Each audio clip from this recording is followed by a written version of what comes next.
کریمہ کی تلاوت کی ہے، ایک حدیث کی بھی تلاوت کی ہے۔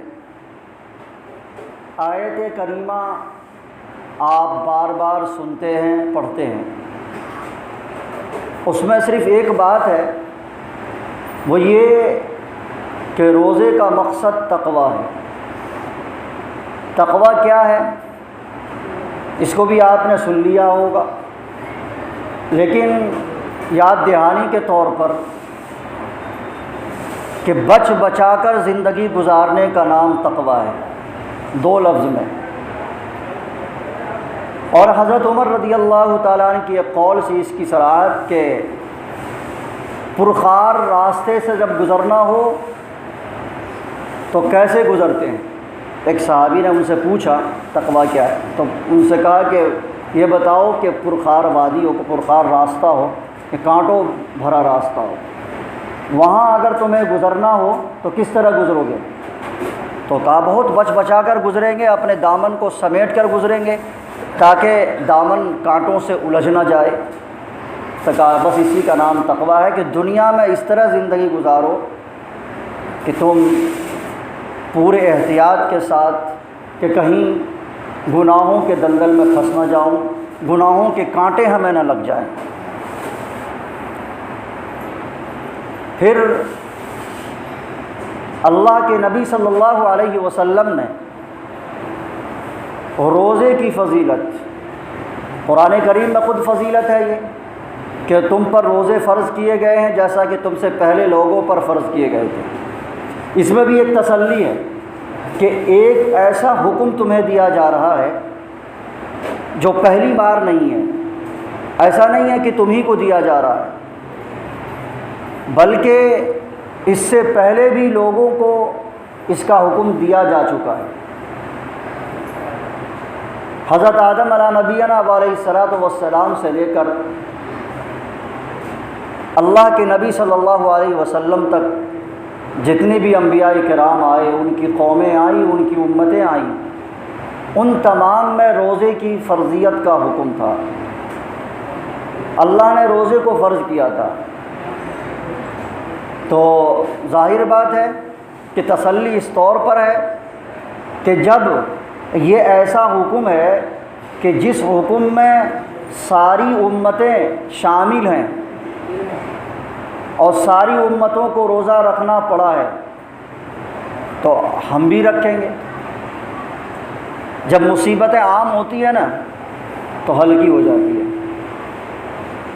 اذا عامت البلیۃ طابت، جب بلیت، آفت اور بلیت، مصیبت جو ہے عام ہو جاتی ہے تو وہ ہلکی ہو جاتی ہے، لیکن جب کسی ایک شخص پر وہ مصیبت ہو تو اس کو وہ مصیبت بہت بھاری لگتی ہے۔ تو یہ تسلی ہے لعلکم تتقون، تاکہ تم تقوی حاصل کر لو، صاحب تقوی بن جاؤ، متقی اور پرہیزگار بن جاؤ۔ تو روزے کی ایک فضیلت یہ ہے۔ پھر دوسری فضیلت دوسری آیت میں بھی ہے، لیکن اللہ کے نبی صلی اللہ علیہ وسلم نے احادیث کے اندر روزے کی اور روزے دار کی بڑی فضیلت بیان کی ہے، اور شہر رمضان کی بڑی فضیلت بیان کی ہے۔ ایک حدیث میں اللہ کے نبی صلی اللہ علیہ وسلم نے یہ ارشاد فرمایا کہ اذا دخل شہر رمضان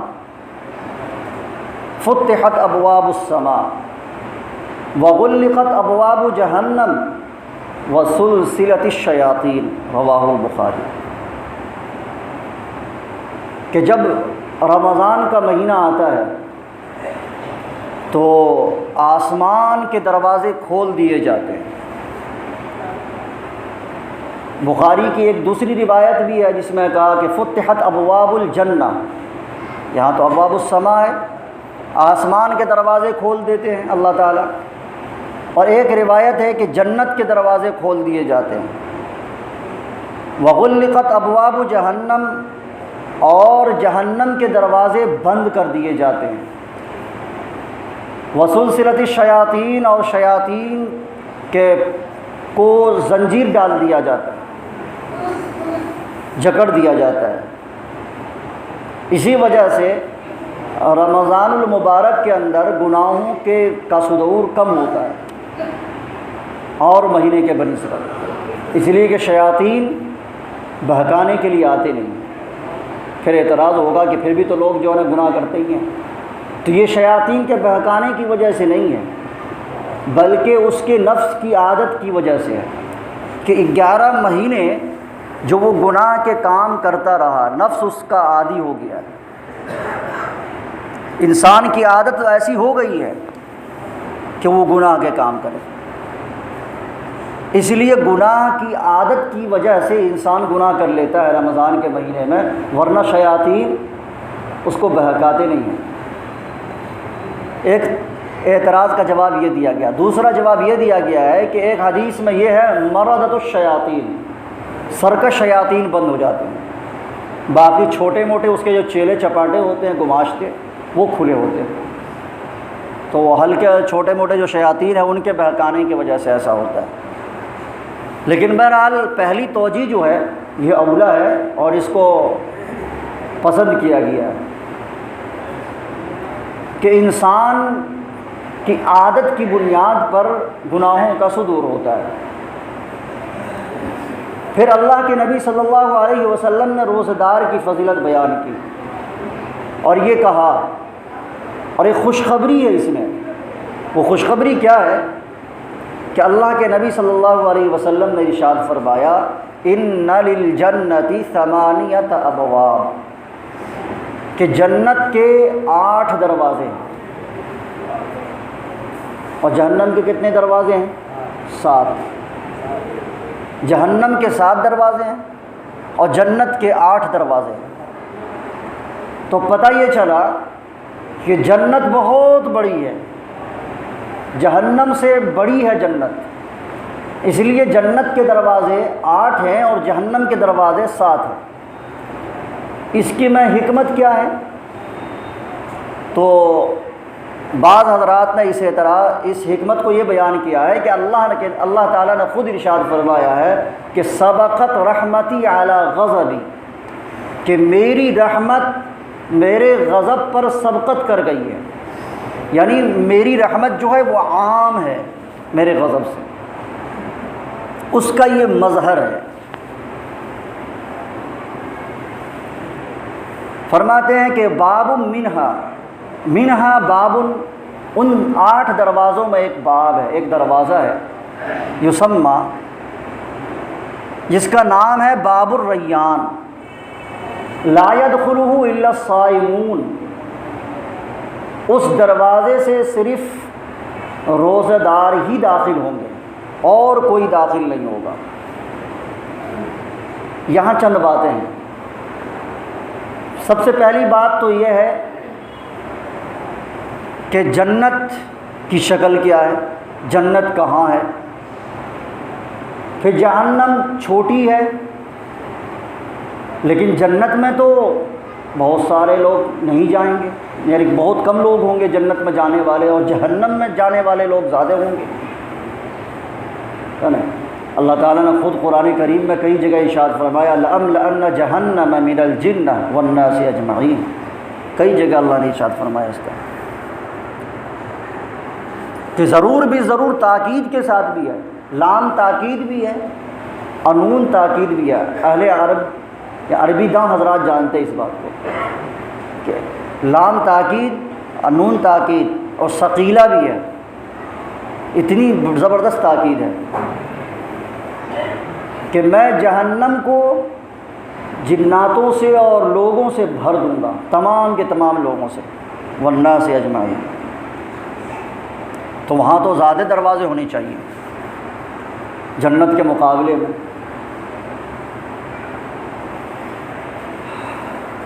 جہنم کی شکل اور حیت کے بارے میں کہا گیا ہے، تفصیل کا موقع نہیں ہے، مختصر میں بیان کر دوں کہ جہنم کی شکل اہل کشف نے، یعنی جو بزرگ حضرات ہیں انہوں نے حالت کشف میں دیکھا ہے کہ اژدہے کی شکل ہے اس کی، اور اس کے پیٹ میں سانپ ہے، بچھو ہے، اور اس طرح کے زہریلے جانور وہاں قیام پذیر ہیں۔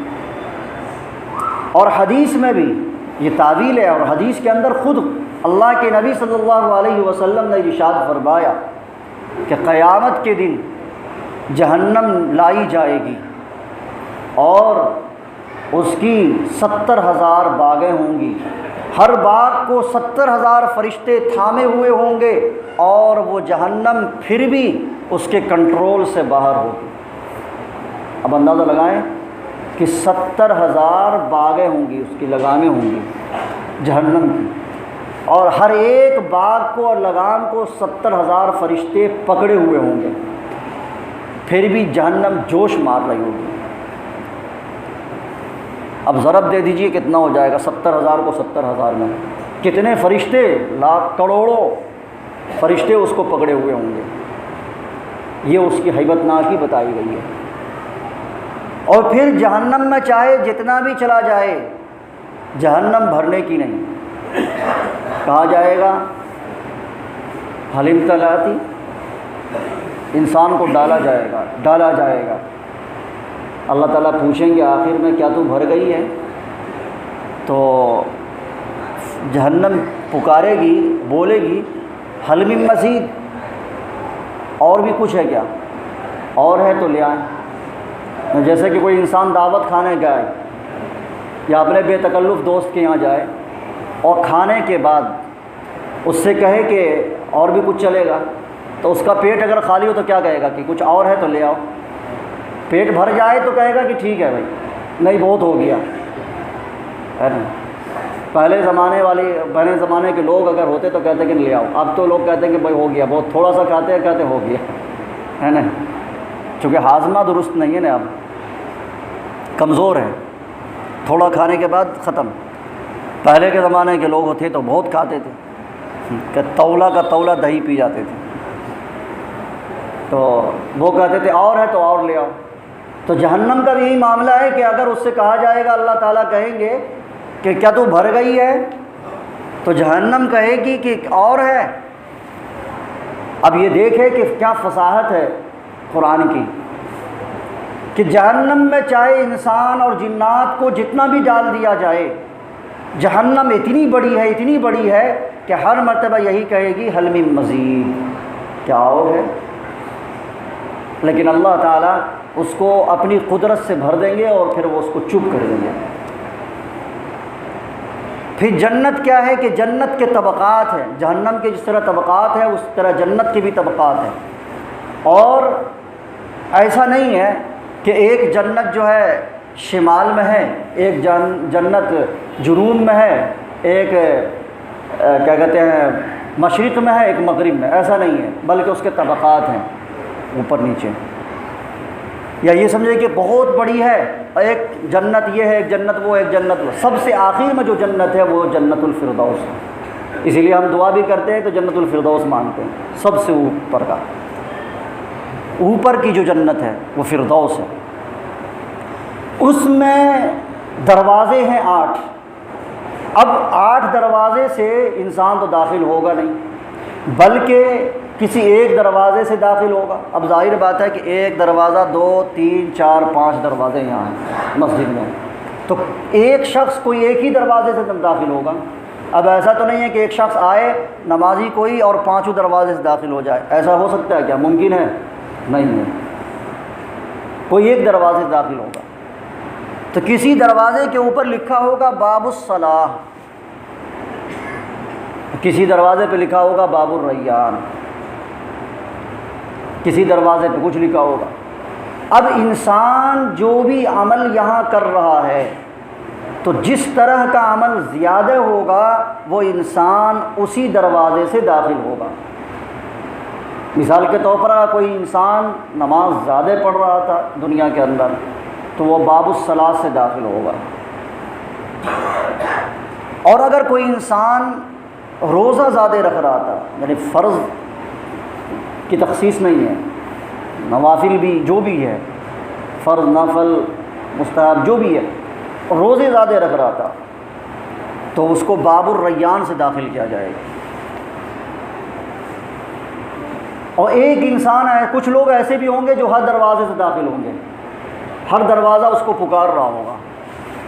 تو حضرت ابو بکر صدیق رضی اللہ تعالیٰ عنہ اسی مجلس میں بیٹھے ہوئے تھے جس مجلس میں اللہ کے نبی صلی اللہ علیہ وسلم یہ ارشاد فرما رہے تھے۔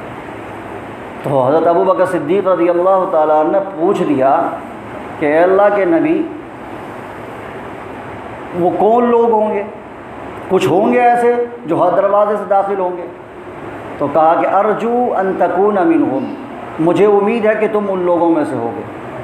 اور حضرت ابو بکر صدیق رضی اللہ تعالیٰ عنہ کی خصوصیت ایک یہ بھی ہے کہ حضرت ابو بکر رضی اللہ تعالیٰ عنہ کو جنت کا ہر دروازہ پکار کر اٹھے گا دیکھ کر کہ اے ابو بکر ادھر سے آ جاؤ، مجھ سے داخل ہو جاؤ، مجھ سے داخل ہو جاؤ۔ تو روزے دار جو ہوگا، اب دیکھیے کہ جس مثال کے طور پہ ایک بات بتا دوں میں کہ یہ طبقہ ہے ایک جنت کا، پھر آگے ایک طبقہ جنت کا، پھر ایک آگے طبقہ ہوگا جنت کا۔ ایک انسان داخل ہوگا، اس کو نماز سے زیادہ دلچسپی تھی تو باب الصلاۃ سے داخل ہوا، اپنے جنت میں رہ گیا، اپنے مقام پہ وہ ٹھہر جائے گا۔ وہ روزے دار بھی تھا اور اس کو باب الریان سے داخل ہونا ہے تو اس کو آگے بڑھا دیا جائے گا کہ آپ کا یہ مقام نہیں ہے، آپ تو باب الصلاۃ سے داخل ہوئے ہی ہیں، لیکن باب الریان کو بھی گزارنا ہے آپ کو، آگے چلیں، ہے نا؟ فلیٹ ہوتا ہے، دیکھیے آپ کتنے 7-8 منزلہ 20 منزلہ عمارتیں، بلکہ 50-100 کتنا، آپ تو بڑی بڑی منزلہ عمارت ہوتی ہے کہ نہیں؟ تو اس طرح ہوں گے۔ اور فردوس جو جنت ہوگی وہ بہت بڑی ہوگی۔ اس کو اس طرح بھی سمجھ سکتے ہیں کہ جس طرح سے درخت ہے اور درخت کی جڑ جو ہے وہ بہت چھوٹی ہوتی ہے، میں موٹی تو ہوتی ہے لیکن اس عرض اس کی بہت کم ہوتی ہے، یعنی چوڑائی اس کی کم ہوتی ہے، پھر اس کی شاخیں جو ہے پھیلی ہوئی ہوتی ہیں۔ تو اسی طرح اور بلڈنگ بھی لوگ اب اس طرح کے بنانے لگے ہیں، اب تو سمجھنا بہت آسان ہے کہ نیچے جگہ کم ہے تو بنیاد تو وہی لے لیا کم ہی جگہ پہ، لیکن دوسری تیسری منزل جب بنانے لگے تو اس کو پھیلا دیا، ہے کہ نہیں؟ تو باب الریان کا معنی کیا ہے؟ اب یہ بھی سوچ لینے کی ہے کہ وہ دروازہ جسے پانی سے سیراب کیا گیا ہو، پانی سے سیراب ہونے والا دروازہ، تر و تازہ، تر بتر۔ اب اس میں ایک بشارت یہ بھی ہے کہ روزہ دار جو روزہ رکھتا ہے اور وہ بھوکا پیاسا رہتا ہے، دن بھر پیاسا، پیاس کی شدت، ابھی تو بہت پیاس لگتی ہے نا؟ اب پیاس لگی ہوئی ہے، کسی پیاسے کے پاس آپ یہ کہہ دیں پانی، اور وہ بھی ٹھنڈا ٹھنڈا پانی، تو کتنا مزہ اس کو آتا ہے نا؟ سن کر کے کتنی خوشی ہوتی ہے، اور اس کے سامنے ہو تو اور خوشی ہوتی ہے کہ پیاس تو ویسے بھی لگی ہوئی ہے اور ٹھنڈا ٹھنڈا پانی ابھی سامنے موجود ہے، اس کو پینا ہے، بڑی خوشی ہوتی ہے۔ تو باب الریان جو کہا گیا، اس میں بھی ایک خوشی ہے روزہ دار کے لیے کہ ایسے دروازے سے تمہیں داخل کیا جائے گا جو تر و تازہ ہوگا، تر بتر ہوگا۔ اب اس میں ایک بات یہ بھی ہے کہ یہ اسناد حقیقی ہے یا مجازی ہے؟ مطلب یہ ہے کہ یہ تھوڑا سا علمی ہے بات، لیکن یہ ہے کہ بہرحال مزہ آئے گا اور آپ کو بھی خوشی ہوگی، روزہ دار کو ماشاءاللہ بڑی خوشی ہوگی، اس میں تو کوئی شک نہیں ہے کہ آیا خود بخود دروازہ تر و تازہ ہوگا کہ جو لوگ داخل ہوں گے اس سے، یعنی روزہ دار وہ تر و تازہ ہوں گے اور تر بتر ہوں گے۔ تو دونوں باتیں کہیں گئی ہیں کہ جنت کے اندر یعنی آخرت سراپا حیات ہے، آخرت جو ہے وہ سراپا حیات ہے۔ وَإِنَّ الْآخِرَةَ لَهِيَ الْحَيَوَانُ، آخرت جو ہے وہ سراپا حیات ہے، یعنی جیسے زید عدل، عادل زید جو ہے سراپا انصاف ہے، یعنی ذو العدل، زید انصاف والا ہے، یہ مطلب ہے۔ لیکن جب بہت زیادہ انصاف کر رہا ہو تو اس کو زید عادل کہا جاتا ہے۔ اسی طرح سے اللہ تعالیٰ نے قرآن کریم میں 21ویں پارے میں کہا کہ آخرت سراپا حیات ہے، وہاں کی در و دیوار بھی بولیں گی، در و دیوار سے نغمات پیدا ہوں گے اور درختیں جو ہیں وہ گائیں گے۔ لیکن آج کل کے دور میں جو بہت بڑا مالدار صاحب ثروت ہے اور دنیا دار ہے، غیر مسلم کے آپ کسی مکان میں جائیں یا دنیا مسلمانی کے مکان میں جانا کبھی اتفاق ہوتا ہے باہر تو دیکھا تو وہ ساؤنڈ لگائے ہوتے ہیں دیواروں میں اور ہلکی ہلکی میوزک بج رہی ہوتی ہے اس میں، کیوں بھائی؟ کہ میوزک، ان لوگوں کا کہنا یہ ہے کہ میوزک روح کی غذا ہے بعض لوگوں کا یہ ہے کہ میوزک جو ہے روح کی غذا ہے، ہم روح کو غذا پہنچاتے ہیں اور اچھا لگتا ہے۔ ان لوگوں کا کہنا یہ ہے کہ اچھا لگتا ہے کہ یعنی آپ سوئے ہوئے ہوں یا بیٹھے ہوئے ہوں اور ہلکی ہلکی میوزک بج رہی ہو۔ دیکھیے اللہ تعالیٰ کس طرح انتظام کریں گے جنت میں، کیا مزہ آئے گا۔ اللہ تعالیٰ ہم تمام کو اپنے فضل و کرم سے جنت الفردوس عطا فرما دے، نا کتنا مزہ ہے۔ کار چلتی ہے، آپ چلیں، آپ لوگ نہیں دیکھے ہوں گے، اگر وہ تو کار چلتی ہے، دیکھے ہوں گے، کار تو چلتی ہوئی دیکھے ہوں گے، گزرتی ہے، اس سے ہلکی ہلکی میوزک کی آواز بج رہی ہوتی ہے۔ کیوں بجاتے ہیں وہ لوگ؟ کہتے ہیں کہ اس سے اچھا لگتا ہے کہ نہیں؟ تو اسی طرح جنت کے اندر جو در و دیوار ہوں گے اس سے نغمات پھوٹ رہے ہوں گے، نغمات پیدا ہوں گے، درختیں گانا گا رہے ہوں گے، وہ میوزک کی آواز وہاں کی الگ، کوئی بھائی اس کے شان کے لائق ہے۔ ہو سکتا ہے کہ دنیا میں حرام ہے نا، آخرت میں تو جائز ہو سکتی ہے، جیسے کنگن، سونے کے کنگن دنیا میں حرام ہے لیکن وہاں پہنایا جائے، اور جنتیوں کو پہنائے جائیں گے۔ لباس، جنتی لباس کیا ہوگی؟ حریر اور ریشم کے، یہاں حرام ہے مردوں کو۔ تو یہ قیاس نہ کریں کہ اگر میوزک یہاں حرام ہے دنیا کے اندر تو آخرت میں بھی حرام ہے، تو کیسے ہم میوزک سنیں گے؟ ایسا نہیں ہے کہ نہیں؟ وہاں شراب حلال ہے۔ بہرحال بہت ساری باتیں ہیں، تو کہنے کا مقصد یہ ہے کہ وہاں کے چونکہ وَإِنَّ الْآخِرَةَ لَهِيَ الْحَيَوَانُ، سراپا حیات ہے، تو کوئی بعید نہیں کہ دروازہ جو ہوگا، باب الریان جو ہوگا، وہ خود تر و تازہ ہوگا، کہ جس کو دیکھ کر روزہ دار خود کھل اٹھے گا اور خوش ہو جائے گا۔ تو روزہ دار کی ایک خصوصیت یہ ہے کہ وہ باب الریان سے داخل ہوگا، غیر روزہ دار اس سے داخل نہیں ہوگا۔